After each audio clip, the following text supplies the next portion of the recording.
कहां से हो?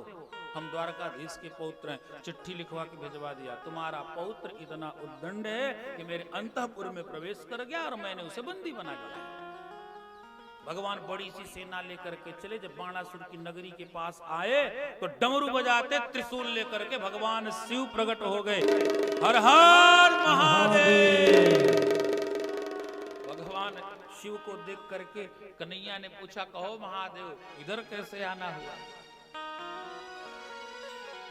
महादेव ने कहा, महाराज आप बताओ आप क्यों आए?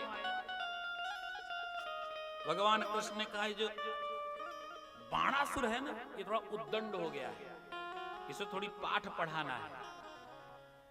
अरे महाराज आप इसके साथ युद्ध नहीं कर सकते। भगवान ने कहा क्यों? भगवान शिव ने कहा क्योंकि इसकी सुरक्षा का वचन हमने लिया है। भगवान शिव इतने कृपालु हैं, इतने दयालु हैं। भगवान शिव जिसे अपनाते हैं ना, उसे पूर्ण हृदय से अपनाते हैं। अगर उस भक्त की रक्षा के लिए अपने इष्ट आराध्य से युद्ध भी करना पड़े तो भगवान शिव पीछे नहीं होते।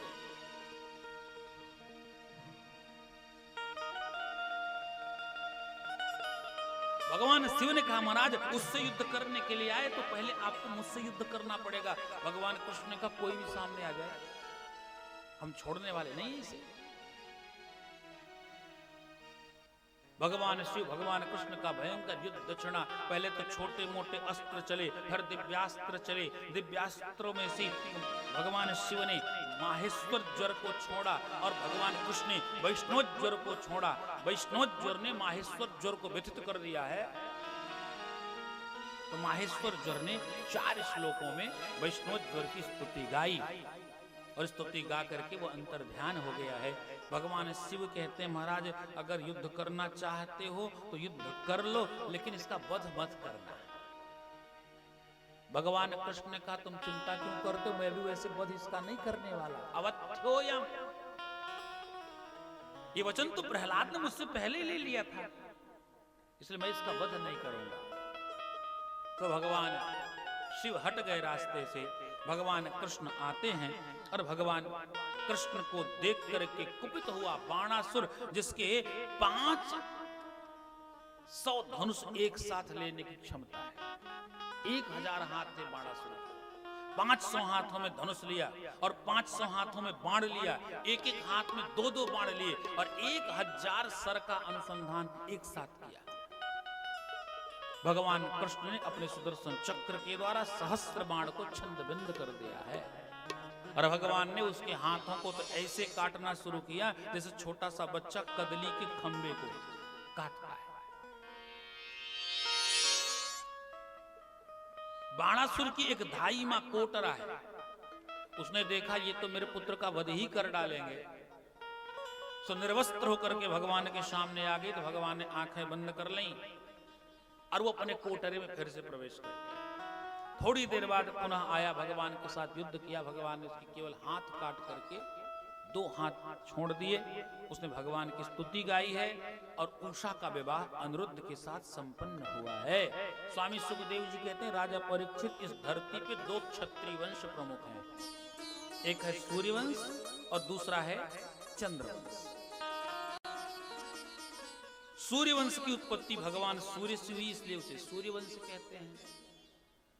ब्रह्मा, ब्रह्मा से मरीचि, मरीचि से कश्यप, कश्यप से विवस्वान सूर्य, यहीं से सूर्यवंश आरंभ होता है। इसी मानधाता, सगर, दिलीप, नहुस, रंतिदेव, रघु, अज, दशरथ और भगवान राम प्रकट हुए। और दूसरा है चंद्रवंश, ब्रह्मा, अत्रि, चंद्रमा। ये सूर्य और चंद्रमा का रिश्ता अगर जोड़ेंगे ना तो पता चलेगा चाचा भतीजा निकलते हैं दोनों। भाई ब्रह्मा, ब्रह्मा से मरीचि, मरीचि से कश्यप और कश्यप का पुत्र हुआ विवस्वान सूर्य। चौथी पीढ़ी में आए भगवान सूर्य। और ब्रह्मा, ब्रह्मा से अत्रि, अत्रि से चंद्रमा, चंद्रमा तीसरी पीढ़ी में आ गया।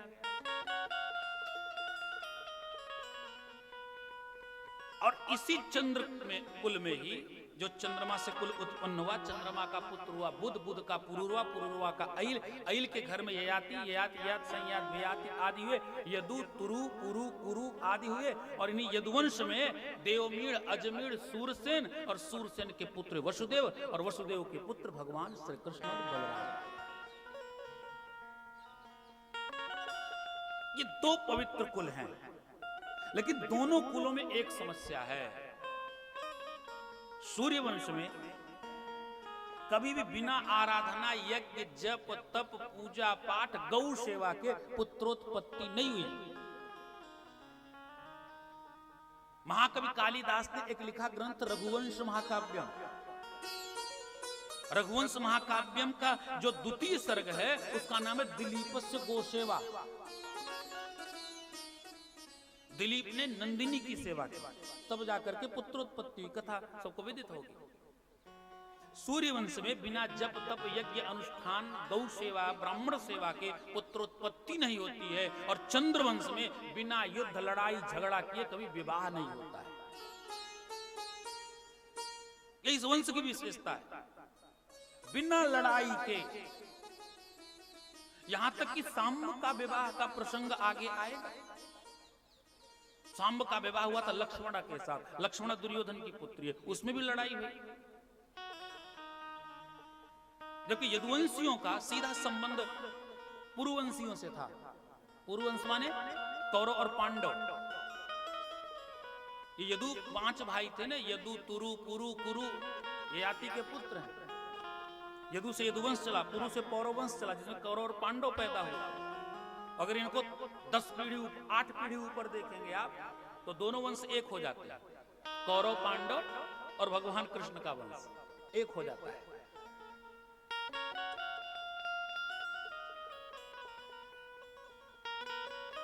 स्वामी सुखदेव जी कहते हैं, राजा परीक्षित, अगर गृहस्थाश्रम में रह रहे हो ना, तो घर में रह करके बालकों को सुंदर संस्कार भी देने चाहिए। एक बार की बात है, भगवान अपने पुत्र पौत्रादिकों को बैठा करके दान की महत्ता समझा रहे हैं।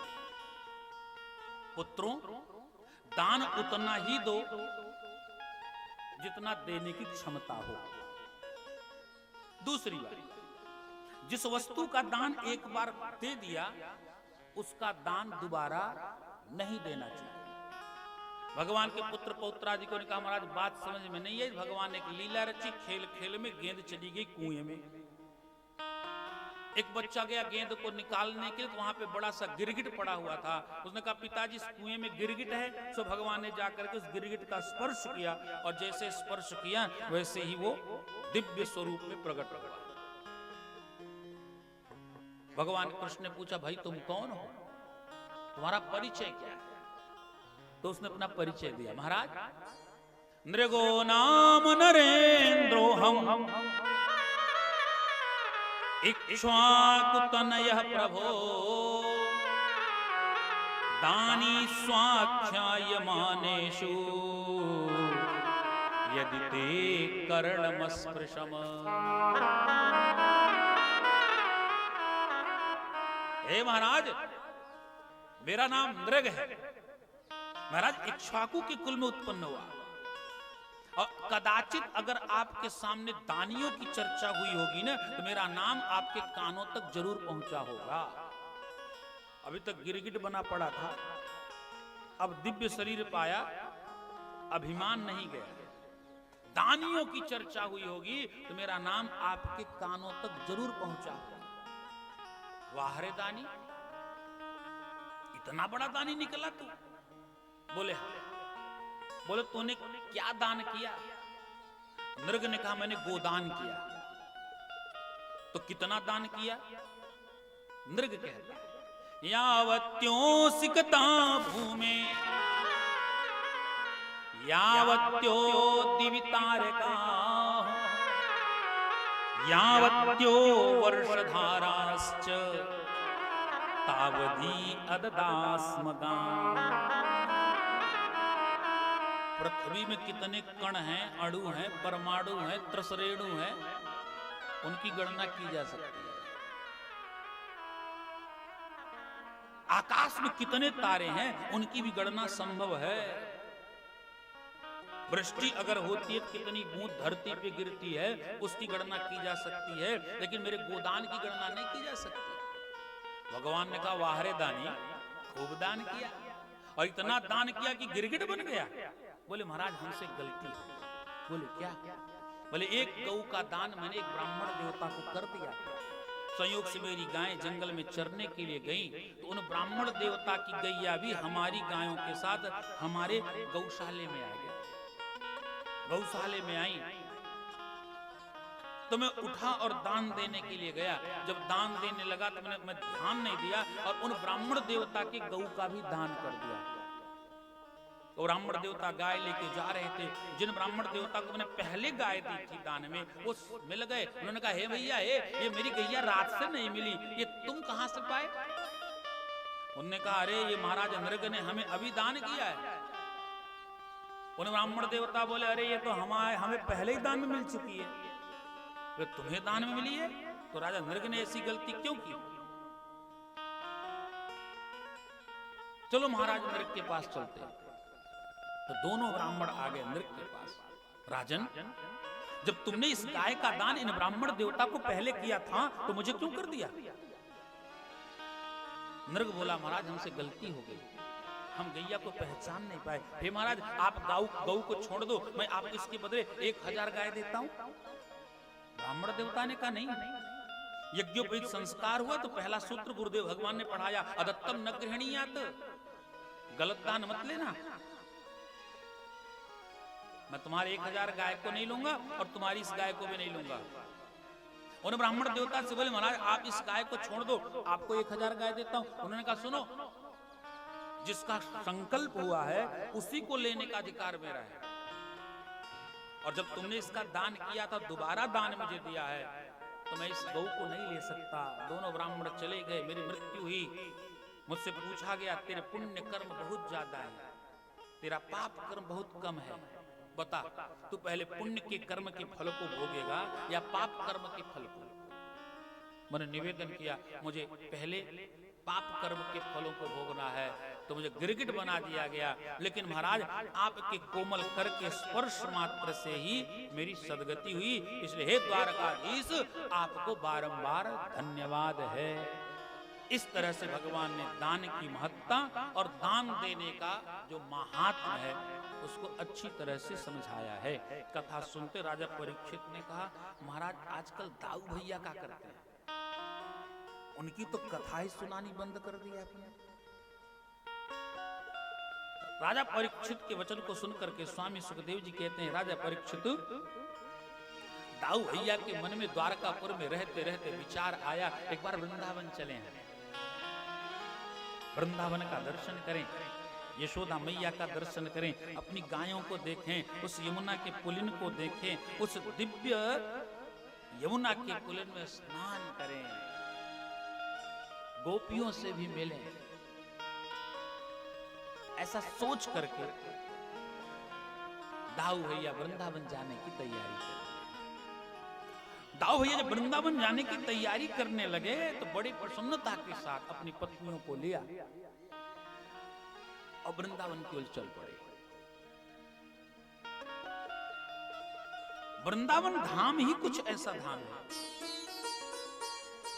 जो कभी नहीं गया होता है, तो उसके मन में भी यही इच्छा रहती है एक बार वृंदावन अवश्य चले। और जो एक बार वृंदावन जाता है वो सोचता है कि हम बार बार वृंदावन जावें, और जो बार बार वृंदावन जाता है ना उसके मन में केवल एक ही इच्छा रह जाती है, राधे मेरी स्वामिनी, मैं राधे को दास, जन्म जन्म मोह दीजियो श्री वृंदावन वास। जो वृंदावन की महत्ता को जान लेता है उसके मन में केवल एक इच्छा कि वृंदावन बार बार हमें मिले, हम वृंदावन का बार बार दर्शन करें और वृंदावन में ही निवास हो जाए तो उत्तम है। वृंदावन में ब्रज की रेणु की महत्ता है, ब्रज की रेणु की महिमा है। बड़े बड़े ऋषि मुनि महर्षि अमलात्मा विमलात्मा केवल ये विचार करते हैं कि वृंदावन का वृक्ष बना दो, हम वृक्ष बनेंगे, संत महात्माओं के चरणों से जो धूली उड़ेगी वो हम पे आके गिरेगी और हम पवित्र हो जाएंगे। वृंदावन का एक एक वृक्ष एक एक ऋषि होता है। वृंदावन में किसी साधारण व्यक्ति का जन्म होना असंभव है। एक बार की बात है, हमारे गुरुजी बताते थे, जो भागवत जी पढ़ाते थे,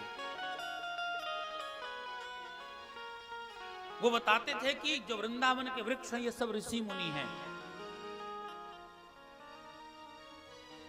गोवर्धन में एक बार एक सड़क का निर्माण हो रहा था, तो पहले गिरिराज जी में केवल कच्ची परिक्रमा थी, पक्की परिक्रमा नहीं थी। सरकार ने कहा पक्की परिक्रमा मार्ग बना दी जाए। जब सड़क का निर्माण कार्य आरंभ हुआ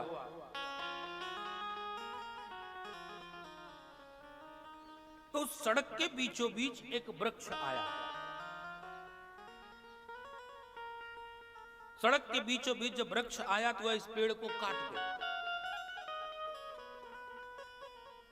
जो इंजीनियर साहब लगे थे सड़क बनाने का नक्शा जो बना रहे थे, उन्होंने कहा इस पेड़ को काटना पड़ेगा, और उन्होंने किसी लकड़हारे को उसका ठेका भी दे दिया, कल ये पेड़ काट देना।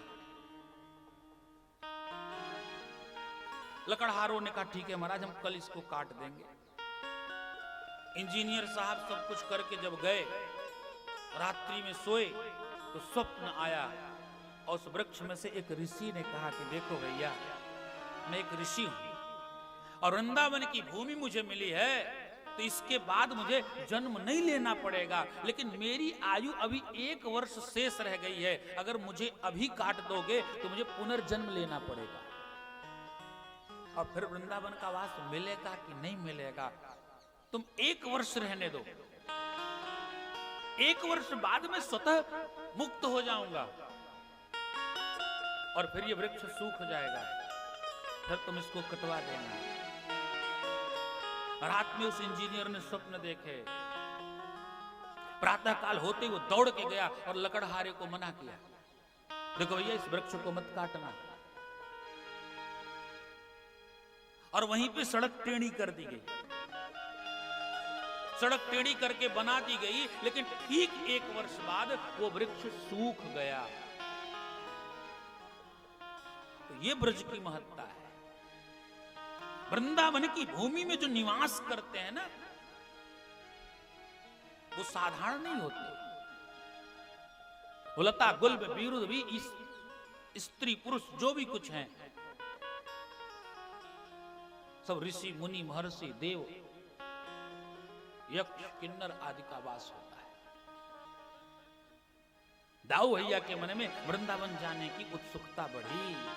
वृंदावन जाने को जी चाहता है, वृंदावन जाने को जी चाहता है, वृंदावन जाने को जी चाहता है, वृंदावन जाने को जी चाहता है, जी चाहता है, जी मन चाहता है, जी चाहता है, जी मन चाहता है, जी चाहता है, जी मन चाहता है, जी चाहता है, जी मन चाहता है, वृंदावन जाने को जी चाहता है, वृंदावन जाने को जी चाहता है, वृंदावन जाने को जी चाहता है, वृंदावन जाने को जी चाहता है। जय हो।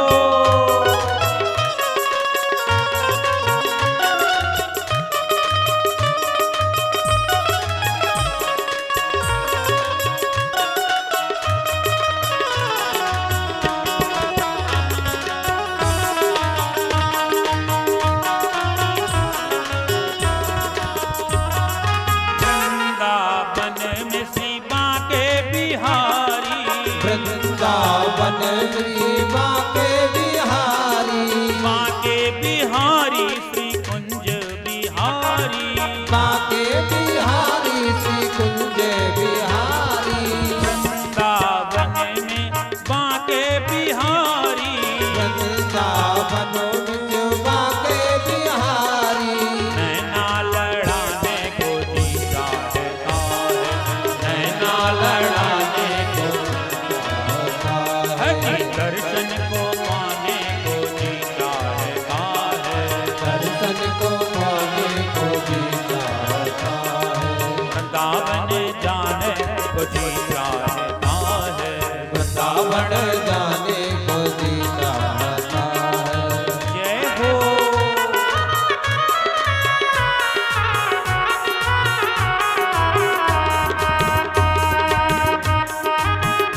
मन चाहता है।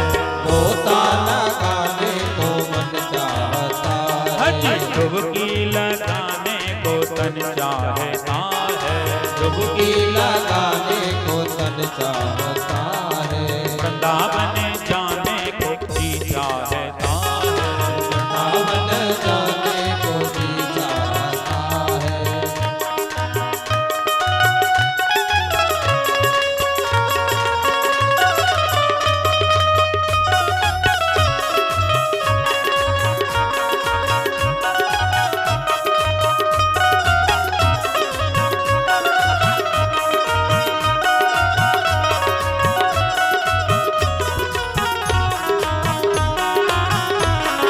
हरि बोल वृंदावन धाम की, बोल पाके बिहारी लाल की।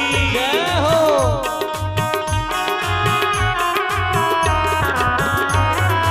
वृंदावन में गिरिराज जी विराजे। वृंदावन में गिरिराज जी विराजे। गिरिराज जी विराजे। गिरिराज जी विराजे। गिरिराज जी विराजे। गिरिराज जी विराजे। वृंदावन में गिरिराज जी विराजे। वृंदावन में गिरिराज जी विराजे। परिक्रमा लगाने को जी जय चाहता हो। है। परिक्रमा लगाने को जी चाहता है। परिक्रमा लगाने को जी चाहता है। परिक्रमा लगाने को जी चाहता है। हजे वृंदावन जाने को जी चाहता है। वृंदावन जाने को जी चाहता है। जय हो।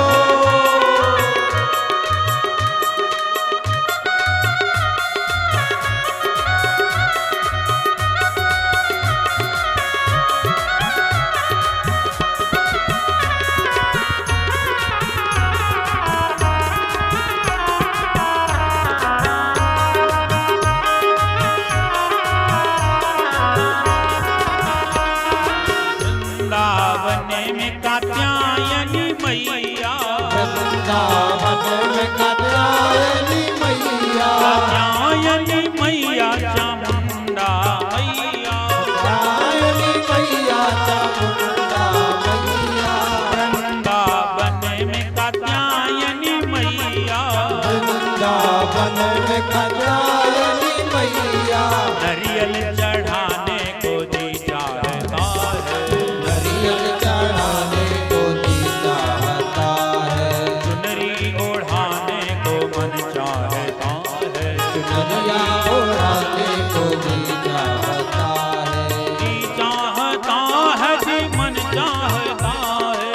जी चाहता है। जी मन चाहता है। मन चाहता है। जी तन चाहता है। मन चाहता है। जी तन चाहता है। वृंदावन जाने को जी चाहता है। वृंदावन जाने को जी चाहता है। वृंदावन जाने को जी चाहता है। वृंदावन जाने को जी चाहता है। जी चाहता है। जी मन चाहता है। जी चाहता है। जी मन चाहता है। जी चाहता है। जी मन चाहता है। चाहता है। जी मन चाहता है। वृंदावन जाने को जी चाहता है।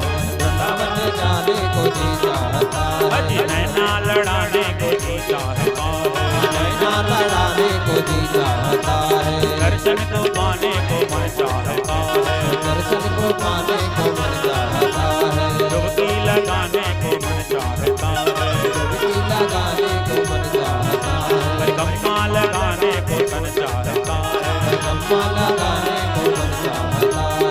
नरियल चढ़ाने को जी चाहता है। नारियल चढ़ाने को जी चाहता है। वृंदावन जाने को जी चाहता है।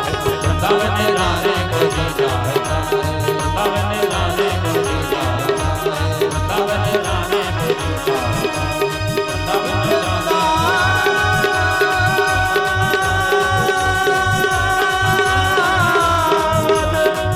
जाने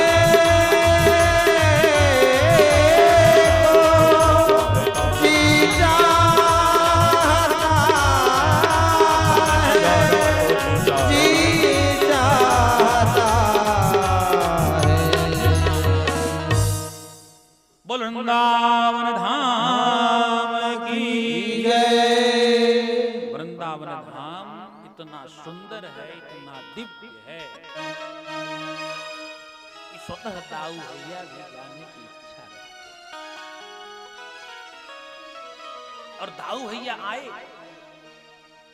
जब दाऊ भैया आए थे ना तो कुछ दिनों के लिए ही आए थे, लेकिन स्वामी सुखदेव जी कहते हैं दाऊ भैया 2 महीने तक वृंदावन में रहे। मधुम माधवमेव च, मधुमास और माधव मास, चैत्र और वैशाख, 2 महीने तक दाऊ भैया वृंदावन में रहे। एक बार की बात है, दाऊ भैया अपनी पत्नियों को लेकर के यमुना पुलिन के पास पहुंचे और दाऊ भैया ने यमुना से कहा, हे यमुने, हमें जल क्रीड़ा करने की इच्छा हो रही है, तुम हमारे पास आ जाओ। यमुना मैया नहीं आई। यमुना मैया ने हलधर को क्रोध आया और जैसे क्रोध आया तो अपने हल को उठाया और यमुना जी के बीचों बीच काट दिया। पापे त्वामामवज्ञाय यन्नायासि मया हुतम् नेष्येत्वं लाङ्गलाग्रेण सतधा तामचारिणी। हे यमुने, तुमने इतनी धृष्टता की, हम तुम्हें पुकार रहे हैं, तुम हमारे पास आओ, हमें जल क्रीड़ा करनी है, तुम मेरे पास नहीं आ रही हो।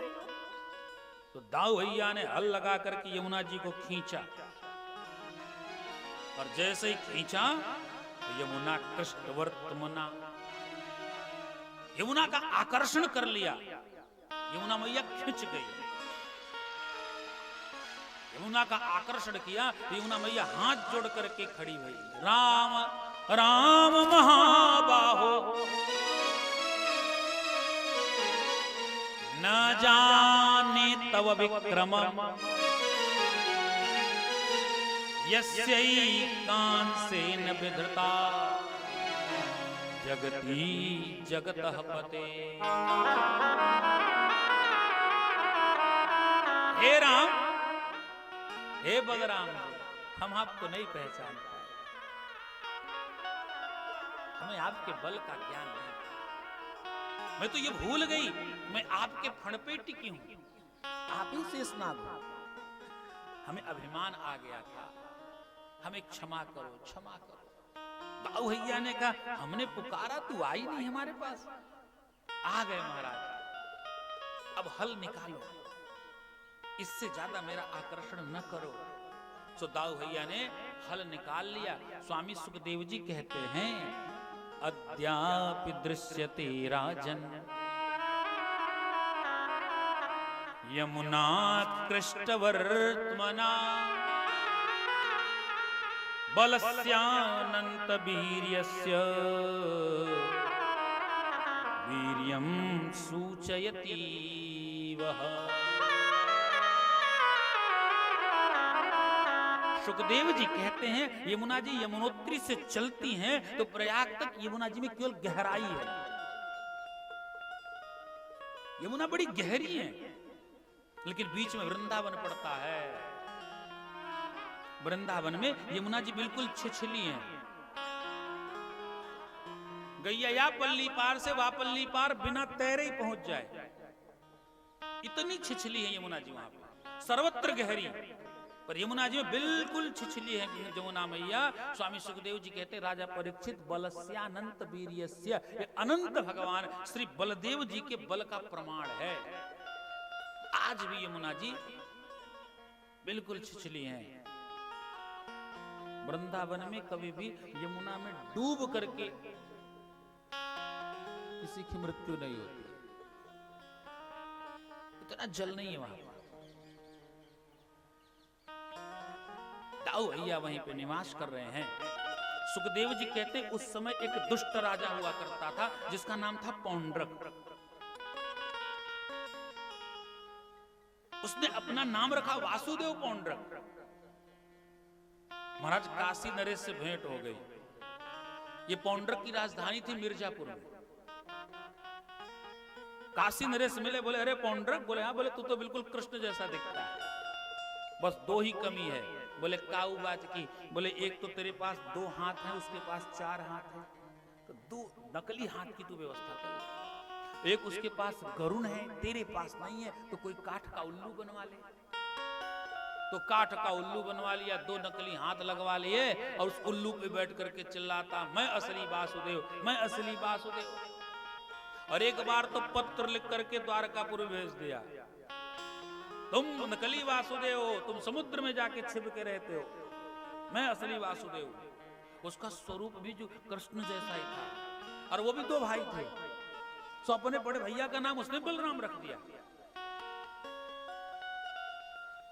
भगवान को युद्ध की चुनौती दी तो भगवान द्वारकापुर से चले और मिर्जापुर तक आए, और मिर्जापुर में आकर के भगवान ने अपने सुदर्शन चक्र के द्वारा पौंड्रक का वध कर दिया है। साथ में भगवान ने काशी नरेश का भी वध कर दिया। राजा परीक्षित ने पूछा, महाराज भगवान ने काशी नरेश का वध क्यों कर दिया? बोले इसलिए कर दिया क्योंकि काशी नरेश ने ही पौंड्रक को भड़काया। काशी नरेश की जब का वध हुआ तो काशी नरेश का जो पुत्र था उसने अभिचार नामक एक यज्ञ किया, मांस की आहुति दी गई, उससे कृत्या प्रकट भई। वो कृत्या पूरे द्वारकापुर को निगलना चाहती थी, भगवान ने सुदर्शन चक्र को छोड़ दिया, कृत्या का वध कर दिया, और सुदर्शन चक्र आता है काशी नगरी को पूरा जला दिया। राजा परीक्षित पूछा, महाराज तो भगवान काशी की दिव्य नगरी है, उस काशी की महिमा को बताना बड़ा कठिन है।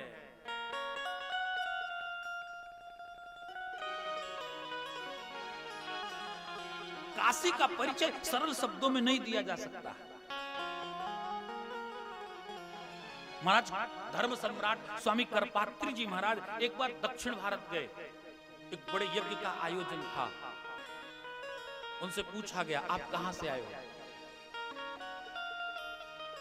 बोले हम कहां से आए? बोले हाँ। बोले हम अपना परिचय दे रहे हैं, मंगलम मरणम यत्र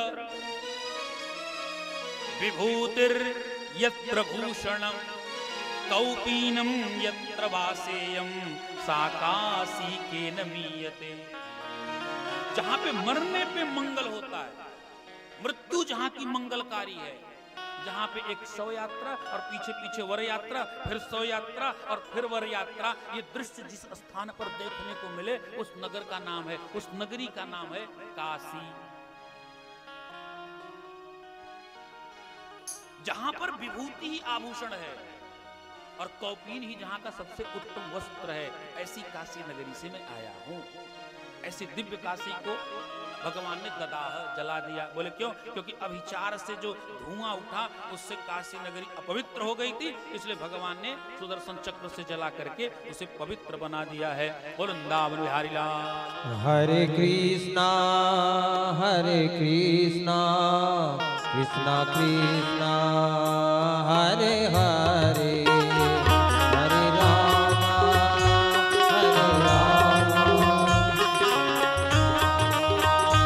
हरे हरे, हरे कृष्णा कृष्णा कृष्णा हरे हरे, हरे राम हरे राम, राम राम हरे हरे, हरे कृष्णा कृष्णा कृष्णा हरे हरे, हरे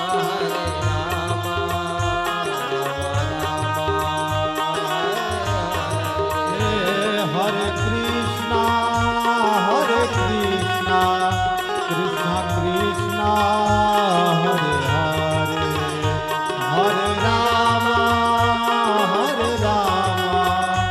राम राम हरे हरे, कृष्णा कृष्णा कृष्णा हरे हरे, हरे राम राम राम हरे हरे।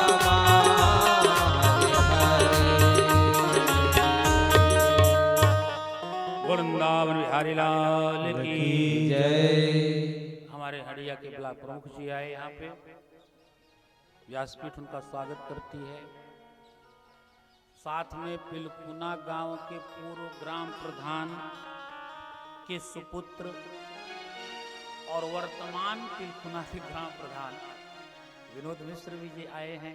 भागवत कथा के बड़े प्रेमी हैं और विशेषता ये है इनकी, ज्यादा किसी की प्रशंसा नहीं करनी चाहिए, लेकिन किसी भी भक्त के भक्ति की प्रशंसा करने में किसी प्रकार का संकोच नहीं होना चाहिए।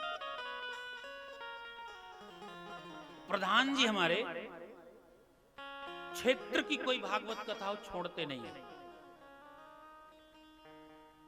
अभी मेरी कथा चल रही थी जगापुर, वहां भी एक दिन की उपस्थिति थी आप। उसके पहले नवधन में चल रही थी, वहां भी उपस्थिति थी आप। और मैं तो सोच रहा था भी आप वृंदावन ही है, ब्रजवास भी करके आए। और जिस दिन जगापुर गए थे कथा सुनने, उसी दिन शायद रात की यात्रा थी, तो वृंदावन से भी होके आ रहे हैं।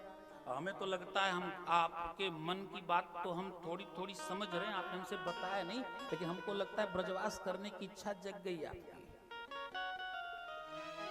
हाँ, क्योंकि फोटो हमने देखा डॉक्टर श्याम सुंदर पराशर जी के साथ उनके आवास पे आप मिल रहे थे, तो मेरी समझ में आया कि लगता है ब्रजवास करने की इच्छा आपकी हो रही है। बोलो वृंदावन बिहारी लाल की जय। मुंबई के प्रसिद्ध कथावाचक हैं श्री श्याम जी, उनके आप अनन्य भक्त हैं। और मेरी जानकारी शायद 2 बार कथा का आयोजन आप कर चुके अभी तक। हाँ, अभी पिछले महीने में पितृपक्ष में ही आपने भागवत कथा का आयोजन किया, भव्य आयोजन था। श्याम जी आए थे मुंबई से कथा करने के लिए। उसके पहले भी 8-10 वर्ष पूर्व भी आपने कथा का आयोजन किया, सच्चंडी महायज्ञ का आयोजन किया था। आपको बहुत बहुत धन्यवाद। और आप ब्रजवास करके आए, इसलिए आपको बहुत बहुत धन्यवाद। बोलो वृंदावन बिहारी लाल की जय। भगवान ने पौंड्रक का वध कर दिया, काशी नरेश का वध कर दिया, काशी नगरी का दाह कर दिया है। उधर से दाऊ भैया वृंदावन से चले, एक पहाड़ी पे रुकते हैं, वहां एक बंदर मिल गया जिसका नाम था दिविद। नरकस्य सखा कश्चित दिविदो नाम वानरः, सुग्रीवः सचिवः सोऽथ भ्राता महेन्द्रस्य वीर्यवान्। सुग्रीव का सचिव दिविद से भेंट भई। दिविद ने जब देखा दाऊ भैया को तो उसे बड़ा क्रोध आया और क्रोधित होकर के उसने दाऊ भैया के सोमरस के घड़े को चुरा लिया। दाऊ भैया ने कहा, देख दिविद, तू मुझे नहीं पहचानता, मैं तुझे पहचानता हूं। ये छोटा मोटा बंदर नहीं था, रामचरितमानस में इसका नाम आया। दिविद मयंद नील नल अंगद गद विकटासी, दधिमुख के हरि निसठ सठ जामवंत बलरास। इस दोहा में सबसे पहला नाम दिविद का है और अंतिम नाम जामवंत जी का है। और जामवंत जी के बल के बारे में सब लोग जानते हैं। वही जामवंत जी जो उभय घरी महदीन 7 प्रदक्षिण धाई, भगवान के वैराजस स्वरूप की 7 प्रदक्षिणा करने वाले जामवंत जी का नाम इस पंक्ति में सबसे अंत में रखा गया। और पहला नाम किसका है? दिविद का है। ये नित्य प्रति हजारों राक्षसों को मारा करता था, बलशाली था, योद्धा भी था। लेकिन इसमें एक दोष था, ये रात में प्रवेश कर जाता लंका में और निशाचरियों के साथ दुराचार किया करता था। राम जी ने मना किया, तू मर्यादा पुरुषोत्तम के साथ रह रहा है, इसलिए मर्यादा का पालन करो। मर्यादा का पालन करने वाला ही मर्यादा पुरुषोत्तम राम की लीला में सम्मिलित हो सकता है। और जिन्हें मर्यादा का पालन नहीं करना है, वो न तो रामचरित में सम्मिलित हो सकते हैं और न ही रामचरित मानस को गाने और सुनने का अधिकार है। जे यही गावहि चरित संवारे, जे यही गावहि चरित संवारे, ते यही ताल चतुर रखवार। रामचरित्र को गाने वाले का चरित्र बिल्कुल साफ होना चाहिए, और जिसके चरित्र में दोष है उसे रामचरित्र को गाने का अधिकार नहीं है। और जो रामचरित्र को गाता है ना, वही कृष्ण चरित्र को समझ सकता है। और जिन्हें रामचरित्र नहीं गाया, वो कृष्ण चरित्र को कभी नहीं समझ सकता। लीला पुरुषोत्तम की लीला को समझने के लिए जीवन में मर्यादा का पालन करना पड़ेगा। और जिसने मर्यादा का पालन नहीं किया, उसे लीला पुरुषोत्तम की लीला समझ में कदापि नहीं आ सकती। उसे केवल यही समझ में आएगा, वो एक कृष्ण थे जो माखन चुराते थे, जो चीर चुराते थे, जो गोपियों के साथ नृत्य किया करते थे। उन्हें केवल उसी कृष्ण का दर्शन होगा। कृष्ण के प्रति भाव करने का मतलब समझते हो? कृष्ण को अगर समझना चाहते हो तो युधिष्ठिर मत बनो। कृष्ण को अगर समझना चाहते हो तो अर्जुन बनो। अर्जुन जिसका लक्ष्य एक हो, पेड़ भी न दिखे, पक्षी भी न दिखे, केवल आंखें दिखाई पड़े जिसे, उसका नाम है अर्जुन। और ऐसे अर्जुन ने भगवान को क्या कहा? कृष्णम वंदे जगत गुरु। युधिष्ठिर जैसा धर्मराज दुनिया में कोई नहीं, लेकिन धर्मात्मा युधिष्ठिर ने कृष्ण तत्व को नहीं जाना। क्यों नहीं जाना? क्योंकि युधिष्ठिर के मन का जो भाव है भगवान के प्रति, उसमें और अर्जुन के मन का जो भाव है भगवान के प्रति अंतर है। अगर किसी से कुछ लेना है ना, तो उसे अपना गुरु बनाओ, और गुरु बनाकर के जो चीजें आप ग्रहण करोगे वो फलदायी होगी। इसे गुरु बनाओ। कृष्ण तत्व को समझना बड़ा कठिन है, कृष्ण को जानना बड़ा कठिन है, कृष्ण को पहचानना बड़ा कठिन है। भगवान कृष्ण की लीलाएं विचित्र हैं। मर्यादा पुरुषोत्तम भगवान रामचंद्र ने द्विविद से कहा, चरित्र संभाल। द्विविद नहीं माना। भगवान ने कहा मेरी सेवा किया है, अब सेवक का वध करने का नियम तो है नहीं, तो वध से अच्छा त्याग। सो राम जी ने द्विविद का त्याग कर दिया। ये द्विविद जंगलों में पड़ा रहा। नरक नाम राक्षस का सखा, नरक माने वो नरकासुर जिसकी कथा हम भी सुन के आए थोड़ी देर पहले, भौमासुर, उसी का नाम नरकासुर है। नरकस्य सखा कश्चित, नरकासुर का ये सखा है, नाम है द्विविद। दाऊ भैया को देखा तो क्रोध करके धाया, भगवान के साथ भयंकर युद्ध किया। तो दाऊ भैया को जब क्रोध आया तो दाऊ भैया ने हल बढ़ाया, और हल बढ़ा करके खींचा और मूसल से खून दिया।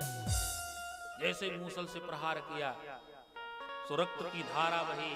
पहाड़ी के किनारे तटवर्ती इलाके में बसे हुए जो ऋषि मुनि थे, वो जोर से जयकारे लगाए, बोल बलदाऊ भैया की जय हो। थोड़ी जयकारे जोर से लगा दो। हमें पता है आज एकादशी है, लेकिन एकादशी जो आजकल व्रत करते उनके ऊपर हम दया नहीं करते।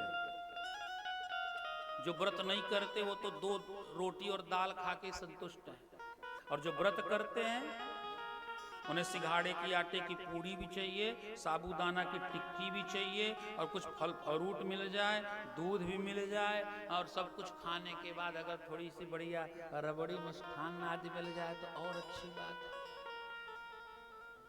तो आजकल तो अन्नाहार से ज्यादा महंगा फलाहार हो गया है। हाँ? गेहूं है 20 रुपया किलो, आटा है 40 रुपया किलो, और सिंघाड़ा का आटा लेने जाओ 150 रुपया किलो। एक जाति का पुट्टू, वो भी आजकल 100 रुपए किलो बिक रहा है।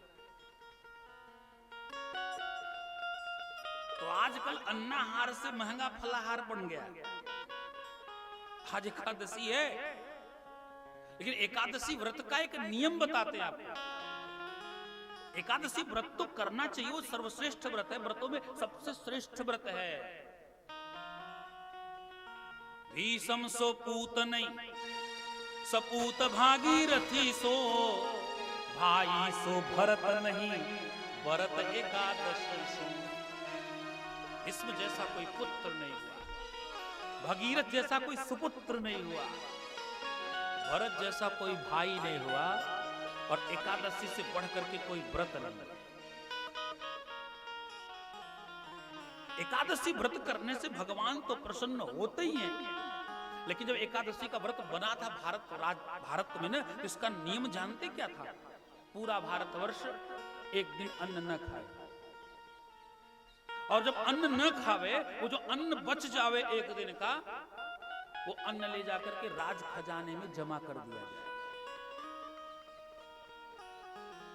और उस अन्न का उपयोग तब किया जाता था जब अतिवृष्टि या अनावृष्टि होती थी, जब सूखा पड़ जाए या बाढ़ आ जावे, तब वो अन्न राहत का कार्य किया करता था।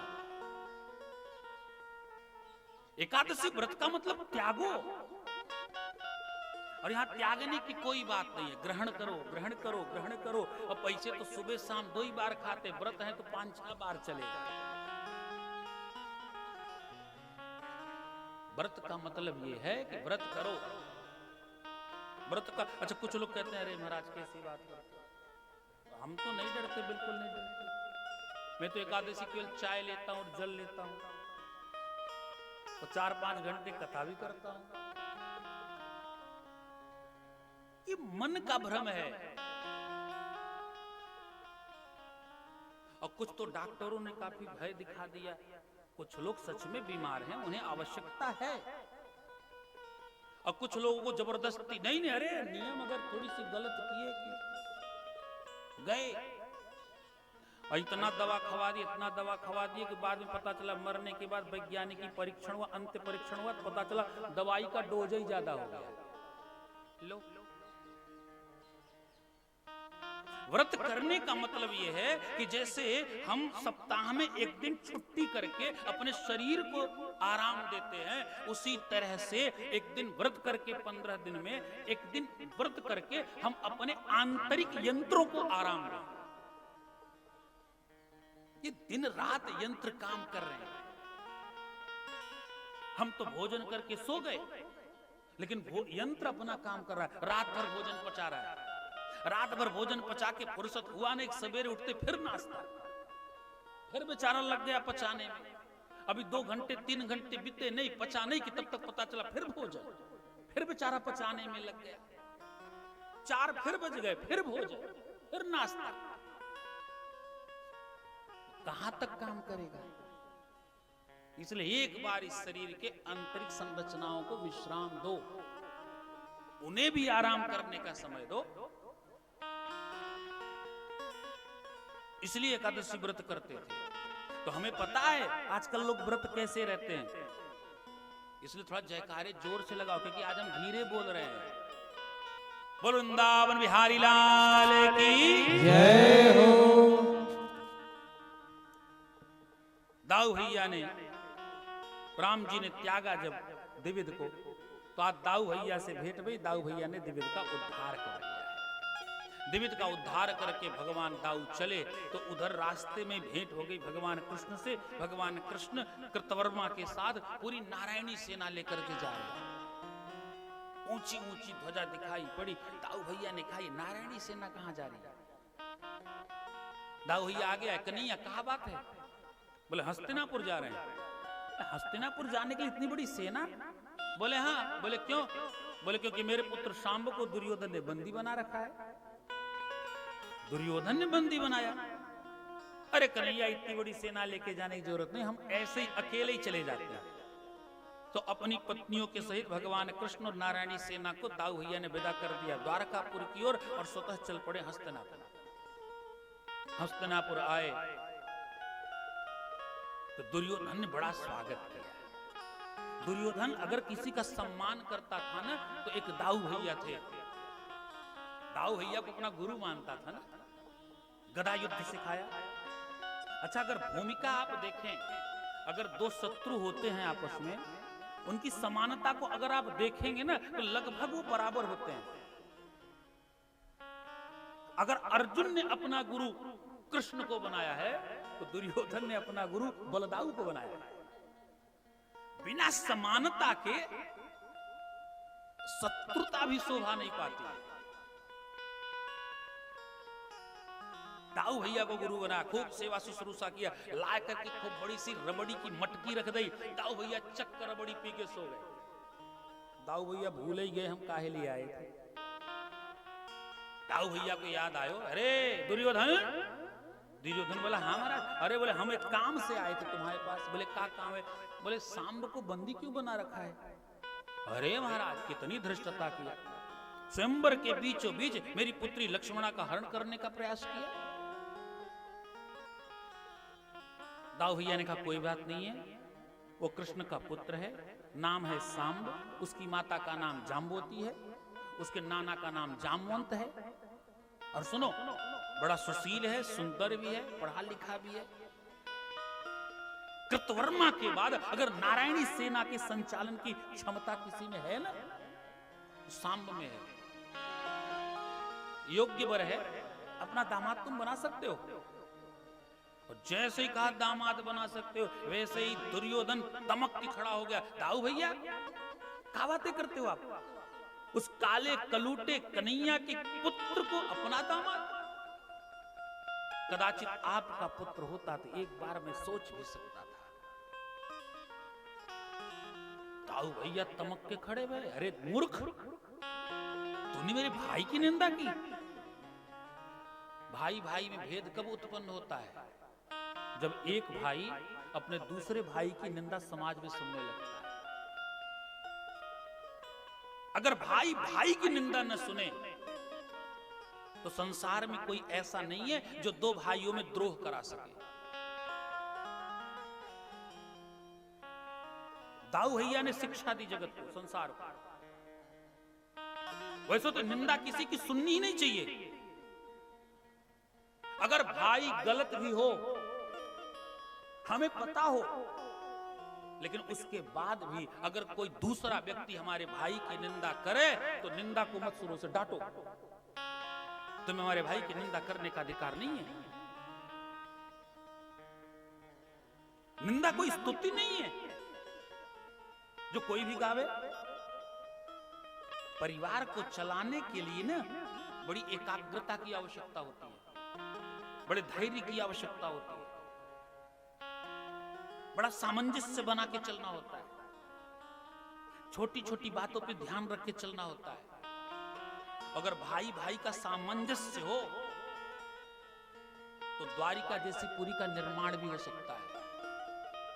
अगर भाई भाई का सामंजस्य बढ़िया हो तो जरासंध का वध भी संभव है।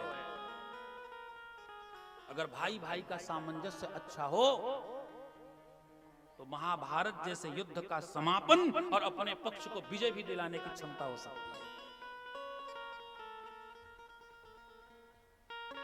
बहुत छोटी छोटी बातों पे ध्यान देना होता है। गीता प्रेस गोरखपुर से एक पत्रिका छपती है, कल्याण मासिक पत्रिका है। मैं एक बार उस पत्रिका को पढ़ रहा था। उसमें कहानी छपी थी छोटी सी। दो भाई थे, एक बड़ा वाला एक छोटा वाला।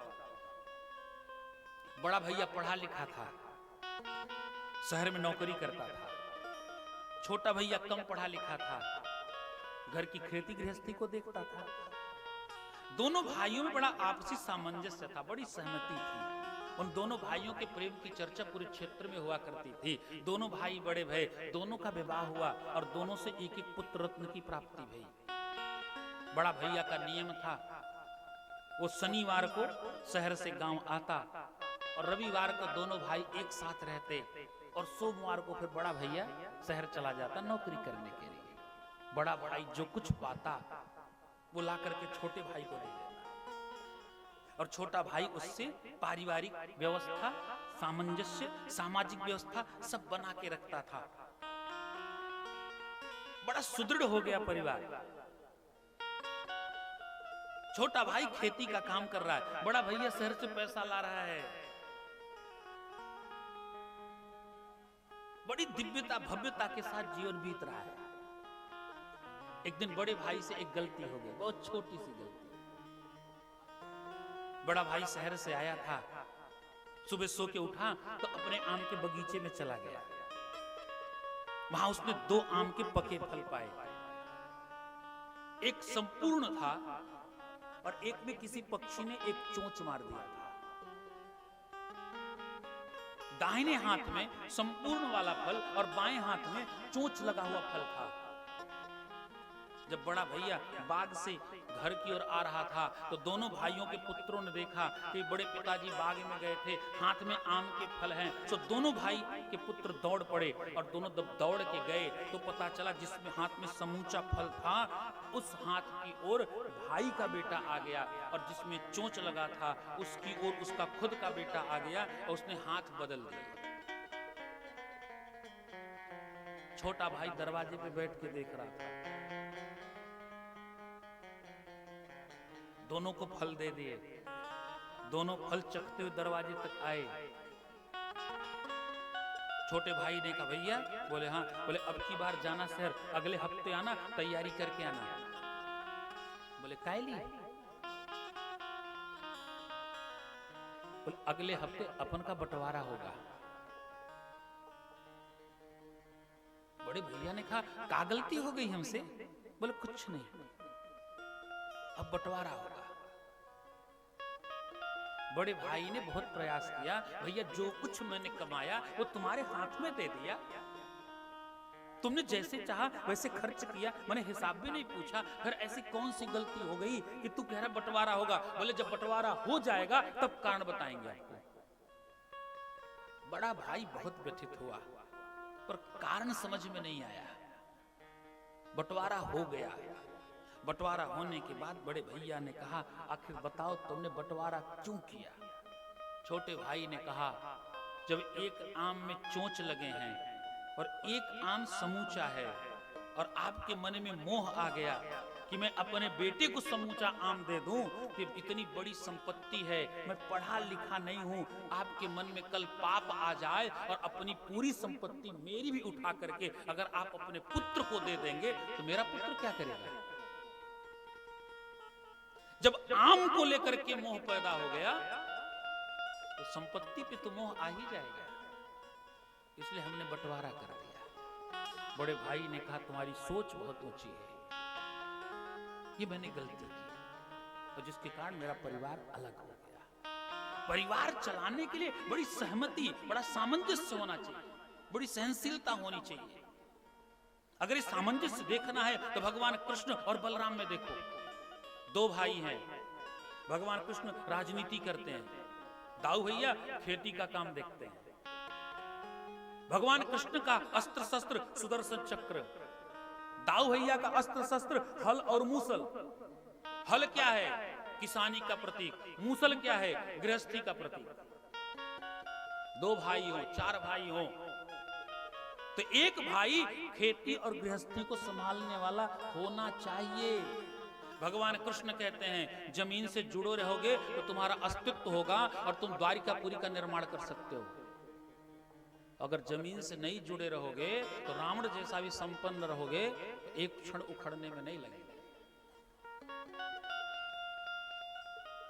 दाऊ भैया ने कहा मेरे कन्हैया की निंदा की, ऐ तुझे छोड़ने वाला नहीं, और तुझे ही नहीं, अभी पूरे इस तेरे नगर की समाधि मैं गंगा जी में बना देता हूं। ऐसा कह करके दाऊ भैया ने हल को खींचा और जैसे हल को खींचा पूरा वो हस्तिनापुर खींचने लगा। कौरवजन हाथ उठा उठा करके त्राहिमाम बोलने लगे। दाऊ भैया क्षमा करो, क्षमा करो। दाऊ भैया ने कहा अपनी पुत्री का विवाह सांब के साथ करेगा कि नहीं? ये दादागिरी देखो, करेगा कि नहीं? कर देंगे। बोले कर नहीं देंगे, पहले विवाह करो तब हल निकलेगा, और नहीं तो हल निकलने वाला नहीं है। लक्ष्मणा का विवाह सांब के साथ हुआ। दाऊ भैया ने अपना हल निकाला। स्वामी सुखदेव